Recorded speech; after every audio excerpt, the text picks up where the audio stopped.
Et bonsoir à tous, vous êtes sur Graal Sud TV et aujourd'hui on va tâcher de répondre à une question existentielle de rôliste.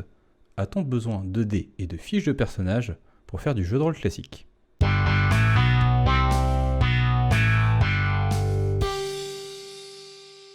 Dans l'imaginaire collectif, le jeu de rôle, c'est une fiche de personnage, un univers et une boîte de dés. Mais il existe maintenant une différence entre jeu de rôle alternatif et jeu de rôle classique. Si vous voulez en savoir plus, nous vous invitons à cliquer sur la vidéo en description qui vous amènera sur la chaîne de Lancer Critique. Maintenant, revenons à notre question. Les dés sont-ils obligatoires pour avoir un jeu classique?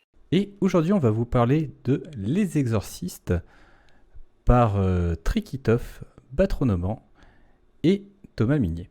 Dans ce jeu, nous allons interpréter des exorcistes travaillant pour l'église qui devront enquêter sur un démon, puis finalement le bannir. Nous sommes donc sur un jeu axé horreur et enquête. Pour réaliser leur mission à bien, vos personnages vont devoir rechercher, retrouver et identifier le démon en question et mettre en œuvre toutes leurs capacités pour pouvoir le renvoyer d'où il vient. Pour ce faire, ils auront à disposition toutes leurs compétences et ils auront aussi la possibilité de pactiser avec le malin. Et c'est une des mécaniques du jeu, car pour réussir une action, il n'y a que deux options, soit avoir un mot-clé sur votre fiche en rapport avec l'action effectuée, ou alors pactiser avec le diable. Si vous pactisez avec le diable, vous aurez le droit à une réussite mitigée, mais une réussite tout de même. Cependant, elle ne sera pas sans conséquence, car à trop pactiser avec le diable, on se brûle les doigts. Pour gérer cette aventure, il y a plusieurs jalons. Le premier, c'est la sainteté. Tout le groupe possède en commun 6 points de sainteté que l'auteur conseille de symboliser par des crucifix, mais à défaut, des simples jetons feront l'affaire. Cette sainteté, une fois qu'elle tombe à 0, sonne le glas de votre partie et l'avènement du mal. Deuxième jauge, les 6 bougies, placées chacune sur une pointe d'un pentacle et la sixième au milieu. Elles s'allumeront au fur et à mesure de la partie. Une fois les 6 bougies allumées, on retire un point de sainteté et c'est une réminiscence. Vos personnages sont projetés en enfer et ont 666 secondes pour s'en sortir. Et enfin, le dernier jalon est plus personnel, c'est le chemin de croix de chaque personnage. C'est ces points-là qu'il va représenter lorsqu'il pactise avec le diable.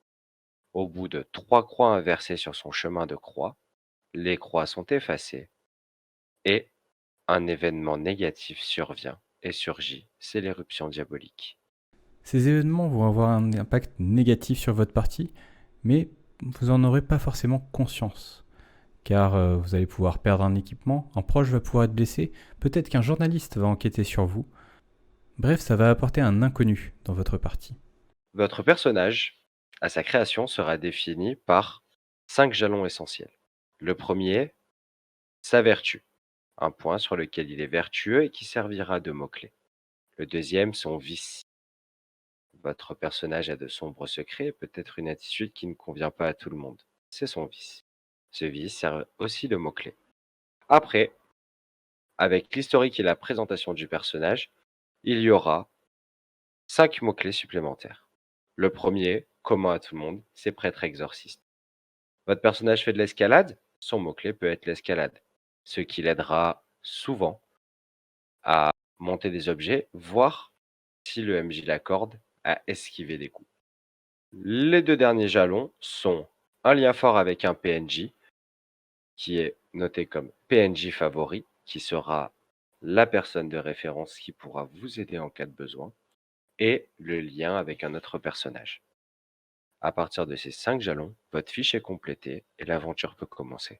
Un peu plus tôt, nous avons parlé des réminiscences. Il va s'agir de mini-scénarios au milieu de votre enquête. Dans le cadre de ce jeu, vous allez vous retrouver donc en enfer et vous devrez faire face à une situation étrange. Vous aurez, comme indiqué précédemment, que 666 secondes pour la résoudre, sinon votre personnage pourrait être bloqué à jamais là-bas.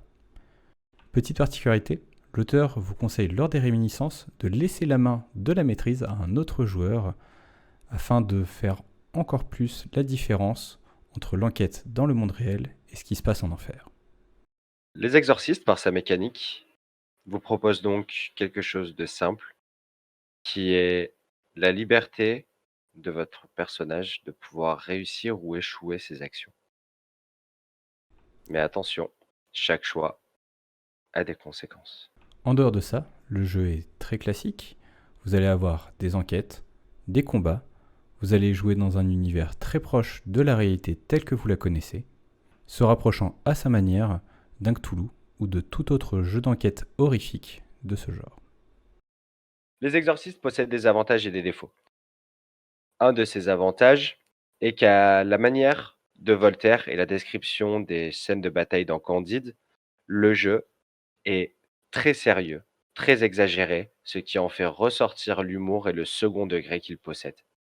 Un des autres avantages est que le jeu est gratuit et que ça vous fera une très bonne introduction pour les jeux de l'univers de Batronomon et donc Batro Games.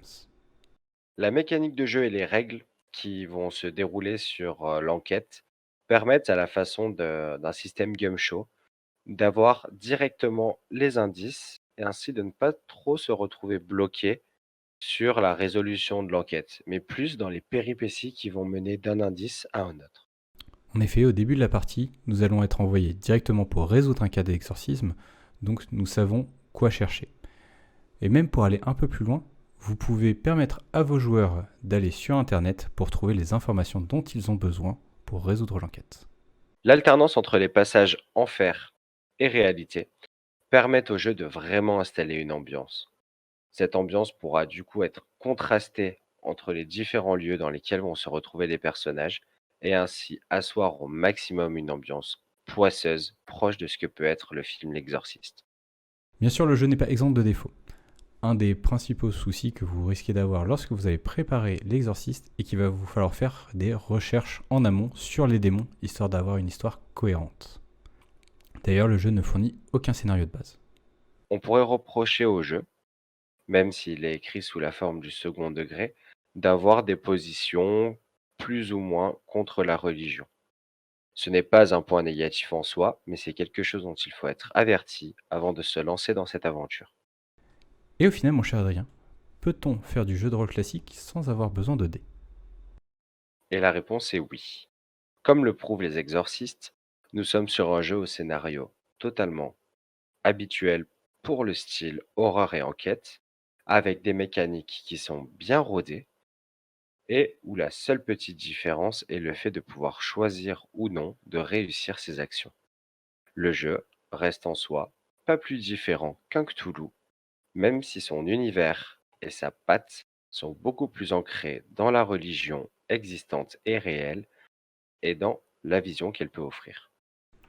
Et cela peut être clairement un avantage, car lorsque l'on pense jeu d'horreur dans un univers contemporain, l'exercice est souvent difficile, car vous allez avoir accès en permanence à l'information, à des téléphones, à de la lumière, mais dans ce jeu précis, ce n'est pas un problème. Mon cher Adrien, as-tu quelque chose à ajouter ? L'HTD est bien joué.